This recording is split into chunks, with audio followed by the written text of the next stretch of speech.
Assalamualaikum warahmatullahi wabarakatuh.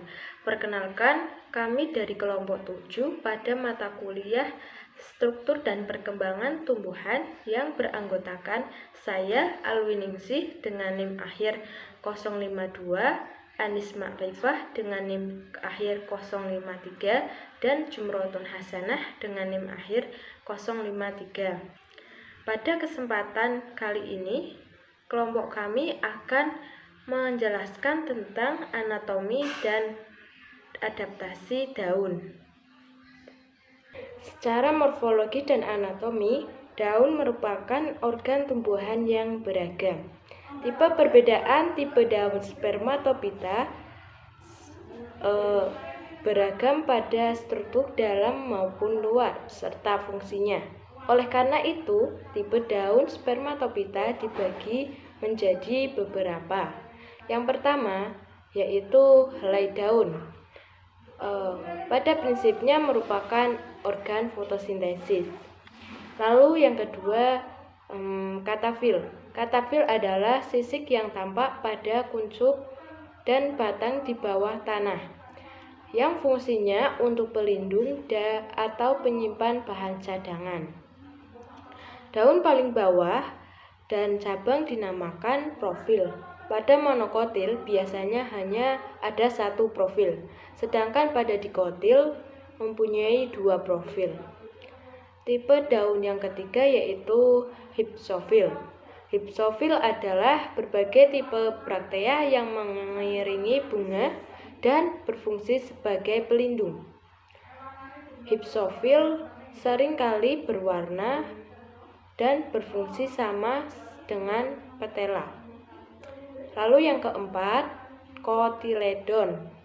Kotiledon adalah daun pertama dari tumbuhan. Organ floranya juga dipandang sebagai daur. Secara morfologi dan anatomi, daun merupakan organ tumbuhan yang beragam. Tipe perbedaan tipe daun spermatopita beragam pada struktur dalam maupun luar serta fungsinya. Oleh karena itu, tipe daun spermatopita dibagi menjadi beberapa. Yang pertama yaitu helai daun. Pada prinsipnya merupakan organ fotosintesis. Lalu yang kedua katafil. Katafil adalah sisik yang tampak pada kuncup dan batang di bawah tanah, yang fungsinya untuk pelindung atau penyimpan bahan cadangan. Daun paling bawah dan cabang dinamakan profil. Pada monokotil biasanya hanya ada satu profil, sedangkan pada dikotil mempunyai dua profil. Tipe daun yang ketiga yaitu hypsofil. Hypsofil adalah berbagai tipe braktea yang mengiringi bunga dan berfungsi sebagai pelindung. Hypsofil seringkali berwarna dan berfungsi sama dengan petela. Lalu yang keempat, kotiledon. Kotiledon adalah daun pertama dari tumbuhan. Organ floranya juga dipandang sebagai daur. Daun biasanya tersusun oleh berbagai macam jaringan, tetapi secara garis besar, daun tersusun atas jaringan pelindung atau epidermis dan derivatnya, jaringan dasar atau mesofil, jaringan pengangkut, jaringan penguat, dan jaringan sekretori. Yang pertama yaitu epidermis. Epidermis pada daun terdapat di permukaan atas maupun bawah daun. Lalu terdiri atas lapis sel, tetapi ada pula yang terdiri dari beberapa lapis ganda. Lalu jumlah lapisan sel epidermis antara 2-16 tergantung pada jenisnya. Jumlah epidermis bagian atas lebih banyak daripada jumlah sel epidermis bagian bawah daun. Lalu Dinding sel epidermis mengalami penebalan yang tidak merata. Dinding sel yang menghadap keluar umumnya lebih tebal. Dapat terdiri dari lignin, tetapi penebalan itu umumnya terdiri dari kutin. Penebalan kutin ini membentuk suatu lapisan kutikula yang dapat tipis atau tebal tergantung pada jenis serta tempat hidupnya. Tumbuhan xerofit biasanya berkutikula tebal. Pada beberapa jenis tumbuhan, selain kutin masih terdapat lapisan lilin di atasnya. Selanjutnya, stomata sebagai derivat epidermis dapat berada di kedua permukaan daun atau salah satu permukaan saja, umumnya di bagian bawah daun. Namun pada daun terapung, stomata hanya terdapat di bagian atas. Letak stomata dapat sejajar dengan epidermis lainnya, tenggelam dibandingkan deretan epidermis, atau kadang-kadang bahkan berada di atas permukaan sel-sel parenkim, seperti pada daun terapung. Lalu, epidermis tidak mengandung kloroplas. Trikoma terdapat di permukaan daun. Terdapat sel litokis dan terdapat sel kipas pada daun monokotil, khususnya pada padi.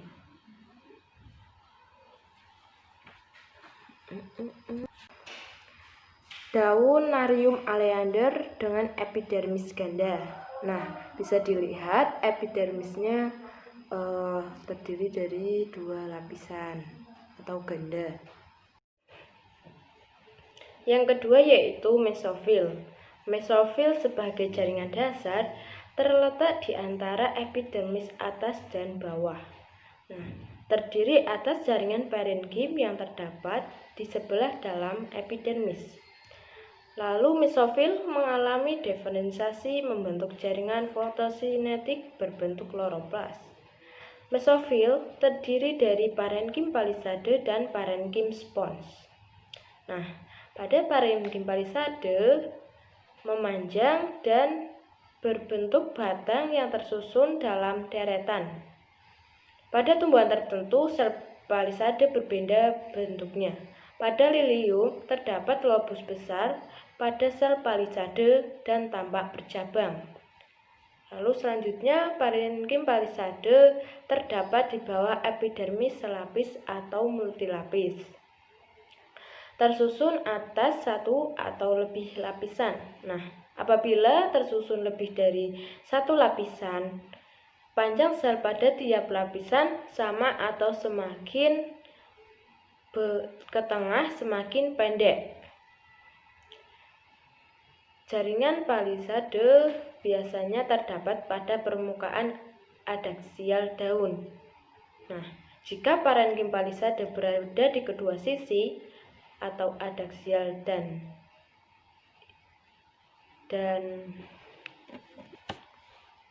abaksial disebut isolateral atau isobilateral.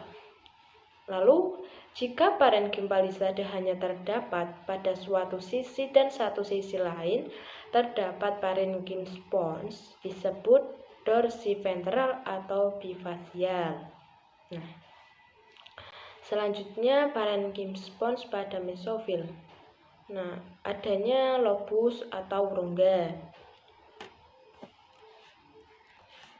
berdinding tipis, tersusun atas sel-sel yang tidak teratur, lepas dan mengandung kloroplas. Ruang antar sel besar.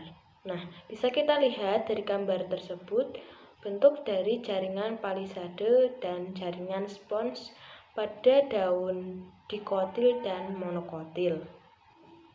Yang ketiga, jaringan pengangkut. Berkas pengangkut pada daun membentuk bangunan kompleks yang disebut tulang daun. Nah, fungsi dari jaringan pengangkut ini mengangkut air serta zat tanah zat hara dari tanah dan menyebarkan hasil fotosintesis. Nah, terdiri dari floem dan xilem yang sudah dijelaskan pada waktu itu. Nah, bisa kita lihat perbandingan struktur berkas pengangkut pada tumbuhan monokotil dan dikotil. Nah, yang keempat tentang jaringan penguat. Nah, berupa sklerenkim dan kolenkim. Kolenkim terdapat dekat dengan tulang daun yang besar tepat di bawah epidermis dan pada tepi daun. Jaringan selanjutnya yaitu jaringan skertori berupa kelenjar terdapat di ujung berkas pembuluh.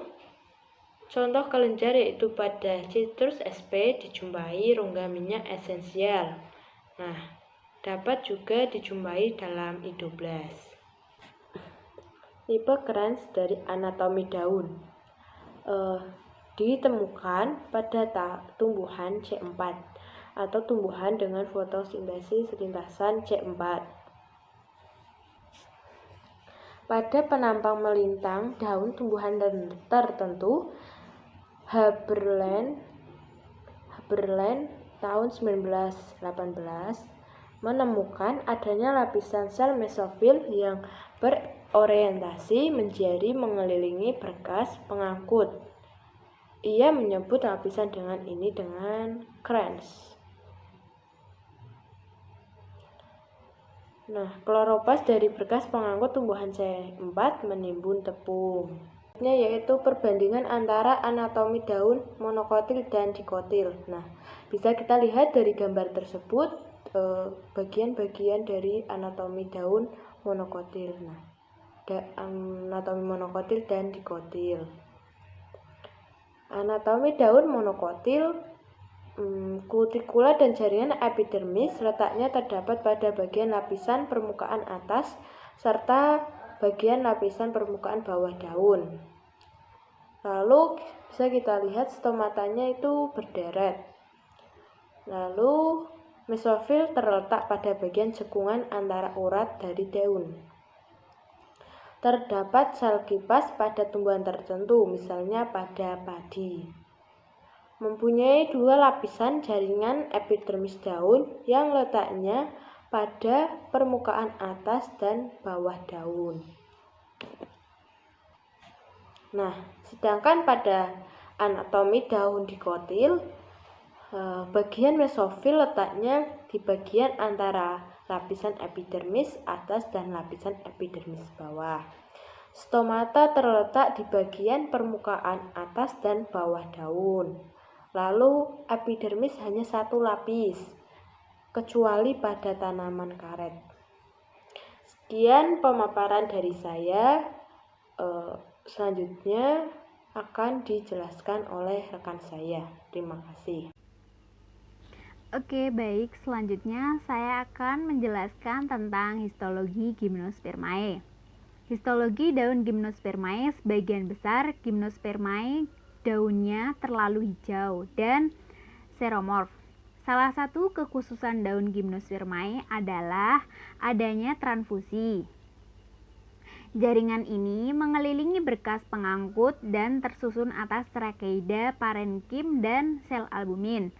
Jaringan transfusi beragam dalam jumlah dan susunannya, tergantung genusnya. Ada dua tipe daun Gymnospermae, yaitu cikas dan konifer. Berikut ini gambarnya. Selanjutnya adalah daun pinus atau daun cikas. Tampak seperti kulit dan keras. Sel epidermisnya berdinding tebal, mempunyai kutikula tebal, dan selanjutnya tersembunyi dan terdapat pada permukaan abaksial daun. Mesofil terdiri atas parenkim palisade dan parenkim spon, seperti pada Angiospermae. Hipodermis selapis atau uniserat, atau dua lapis atau biserat, terdapat di antara epidermis abaksial di atas dan parenkim palisade. Protoxilem diiringi oleh sedikit parenkim yang terdapat pada sisi abaksial atau di bawah, dan metaxilem kambium yang terletak di antara dua tipe jaringan pembuluh. Tulang daun dikelilingi oleh endodermis. Di bawah floem terdapat satu lapisan sel parenkim transfusi. Selanjutnya adalah epidermis daun jarum atau konifer. Misalnya pinus dan cedrus. Terdiri atas sel yang berdinding sangat tebal dan ditutupi oleh kutikula tebal. Stomata terdapat pada semua sisi daun dan melengkung ke dalam atau cryptoper. Hipodermis terdiri atas sel epidermis yang mengandung lignin. Mesofil berasal dari sel parenkim. Selanjutnya adalah perkembangan daun. Secara umum, perkembangan daun dimulai dari tahap awal atau inisiasi, diferensiasi awal, perkembangan sumbu daun, asal daun-daun, dan histogenesis jaringan daun. Oke, baik, selanjutnya saya akan menjelaskan tahap awal atau inisiasi. Inisiasi daun dimulai dengan pembelahan periklin dalam sekelompok kecil sel di sisi pucuk. Jumlah lapisan sel yang mulai membelah dan posisinya pada pucuk bervariasi pada tumbuhan yang berbeda. Daun primordia berasal dari lapisan luar pucuk batang.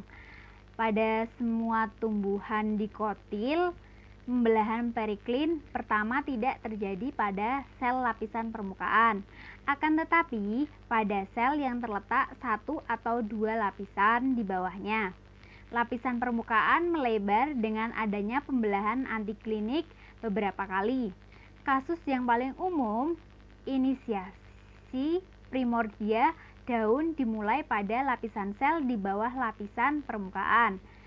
Dalam hal ini, lapisan sel tunik dan lapisan sel tetangga korpus berpartisipasi dalam inisiasi primordium yang berbeda. Selanjutnya adalah diferensiasi awal. Akibat berlanjutnya pembelahan sel primordium, daun menjorok dari pucuk batang sebagai penyangga yang memiliki bentuk atau tonjolan papiler kecil. Penyangga daun terdiri dari lapisan untaian protoderm dan prokambium yang tumbuh secara akropetali dan tidak terlalu jauh dari batang tubium. Selanjutnya adalah pengembangan sumbu daun. Pada kebanyakan daun dikotil dan gimnospermae, perkembangan sumbu daun mendahului perkembangan daun. Hasil perkembangan pesat primordia menjadi bentuk kerucut runcing dengan sisi adaksial yang datar. Ujung kerucut adalah meristem apikal. Pada tumbuhan tertentu, dari tahap awal perkembangan ketika primordium masih berukuran 1 mm, akan terjadi peningkatan atau perkembangan lebih lanjut akibat pembelahan dan pemanjangan sel yang berada jauh dari ujung primordium. Pertumbuhan ini disebut pertumbuhan interkalar. Oke, yang selanjutnya adalah asal-usul daun lembaran. Selama perpanjangan awal dan penebalan sumbu daun muda, sel tepi adaksial terus membelah dengan cepat. Margin inisial adalah sel lapisan terluar pada tepi untaian daun muda. Pada Angiospermae, inisial ini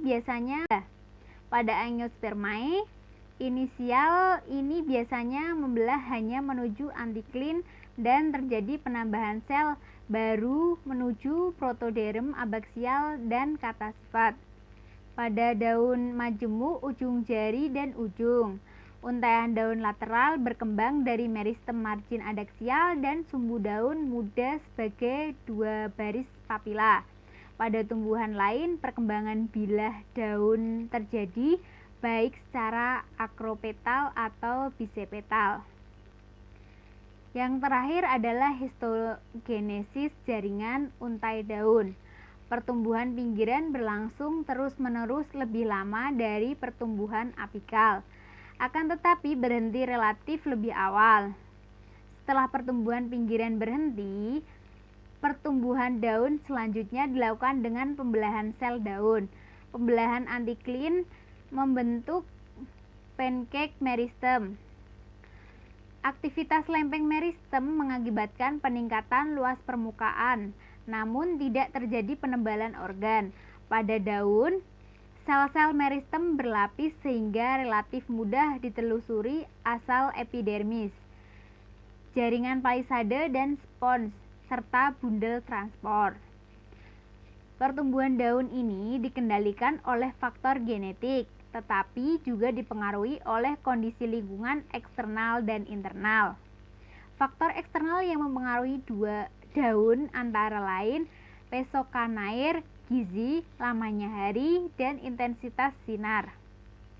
Oke, selanjutnya akan dijelaskan oleh teman saya, Anis Makrifah. Selanjutnya adalah adaptasi daun. Berdasarkan tempat hidupnya, adaptasi daun dibagi menjadi dua. Yang pertama adalah seromorf dan yang kedua adalah hidrofit. Oke, yang pertama, seromorf merupakan adaptasi pada lingkungan kering atau xerofit. Contohnya kaktus-kaktusan dan daun bunga mentega. Karakteristiknya meliputi A.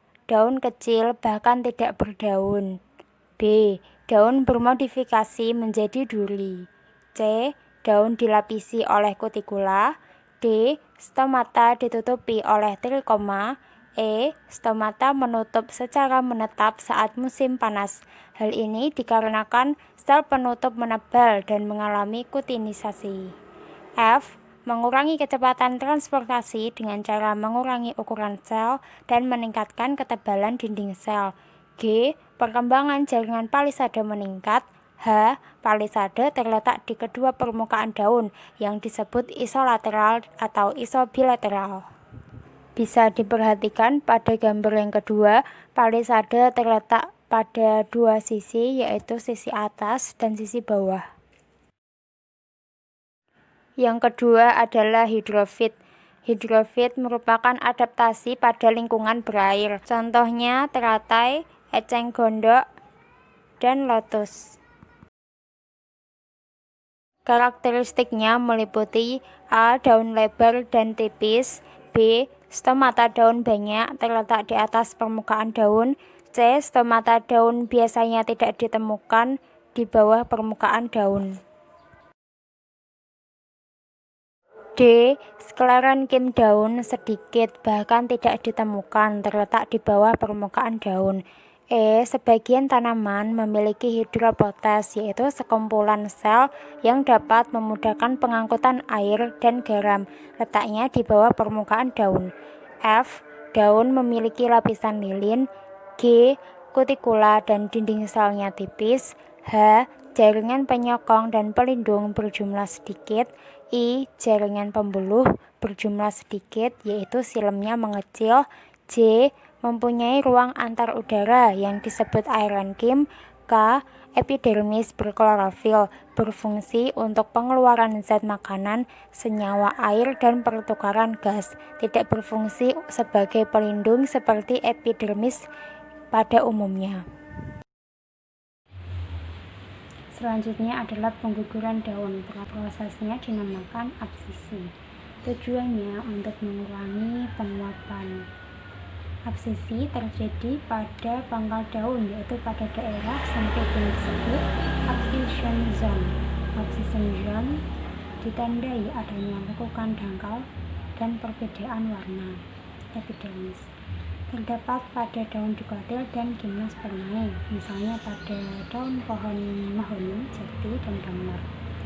Daun berhenti memproduksi klorofil, kembangnya kolenkin dan sklerenkim kurang baik.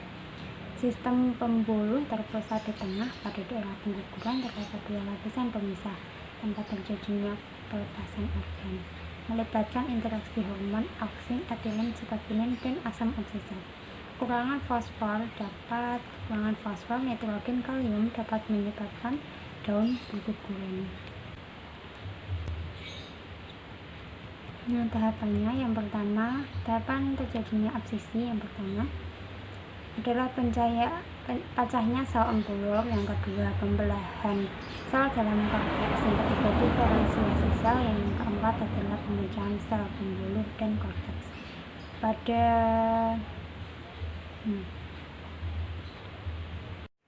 Proses absisi diawali dengan terbentuknya zona absisi daun yang terjadi pada dasar petiol, yaitu tempat daun melekat pada batang. Zona absisi terletak pada sambungan pulvinus dan jaringan penyangga. Zona absisi terbentuk pada 1 atau 2 baris sel atau kadang-kadang mencapai 15 atau lebih. Sel-sel tersebut adalah parenkimotus dan tanpa lignin dan memiliki penebalan seperti subelin. Sel-sel tersebut memiliki protoplasma yang padat, starch berjumlah banyak, dan ruang interseluler yang lebih kecil, serta plasmodesmata yang sangat besar bercabang. Lamela tengah pada zona absisi terlarut dan menyebabkan lepasnya sel-sel. Setelah pembentukan zona absisi, daun tersambung dengan tumbuhan induk melalui jaringan vaskuler yang lemah. Setelah itu, sambungan vaskuler tersebut akan rusak dan daun akan terpisah dari tumbuhan induk. Setelah absisi, lapisan luar dari sel atau batang atau cabang pembentuk lapisan protektif pada bagian yang terbuka dengan pembentukan periderm. Berikut adalah gambar abscission zone pada daun. Hormon yang mempengaruhi absisi yang pertama adalah auksin dan sitokinin berperan dalam menghambat absisi. Jumlah auksin dan sitokinin menurun. Ketika jumlah auksin menurun, sensitivitas sel pada etilen akan meningkat dan zona absisi akan terbentuk. Sedangkan hormon asam absisat dan etilen akan mempercepat absisi. Jumlah asam absisat serta etilen meningkat. Etilen akan menstimulasi ekspresi gen pada sel-sel di zona absisi untuk memproduksi enzim pendegradasi dinding sel seperti selulosa dan poligalaktonase. Unity of Science. Dalam Al-Quran Surat Al-An'am ayat 99, Allah Subhanahu wa Ta'ala berfirman, A'udzubillahi minasyaitonirrajim. Bismillahirrahmanirrahim. Wa huwallazi anzala minas samaa'i maa'an fa akhrajna bihi nabata kulli syai'in fa akhrajna minhu khadiran nakhriju minhu habban mutarakiba wa minan nakhli min tal'iha qinwanun daniyatu wa jannatin min a'nabi wa zaituna wa rumman mutasyabiha wa ghairu mutasyabih. Unduru ila samarihi ida asmara wa yan'ih. Inna fi dzalikum laayatil liqaumi yu'minun. Artinya, dan dialah yang menurunkan air hujan dari langit, lalu kami tumbuhkan dengan air itu segala macam tumbuhan-tumbuhan. Maka kami keluarkan dari tumbuhan-tumbuhan itu tanaman yang menghijau. Kami keluarkan dari tanaman yang menghijau itu butir yang banyak, dan delima yang kurma mengurai tangkai-tangkai yang menjulai, dan kebun-kebun anggur. Dan kami keluarkan pula zaitun dan delima yang serupa dan yang tidak serupa. Perhatikan buahnya di waktu pohonnya berubah, dan perhatikan pula lah kematangannya. Sesungguhnya pada yang demikian itu ada tanda-tanda kekuasaan Allah bagi orang-orang yang beriman.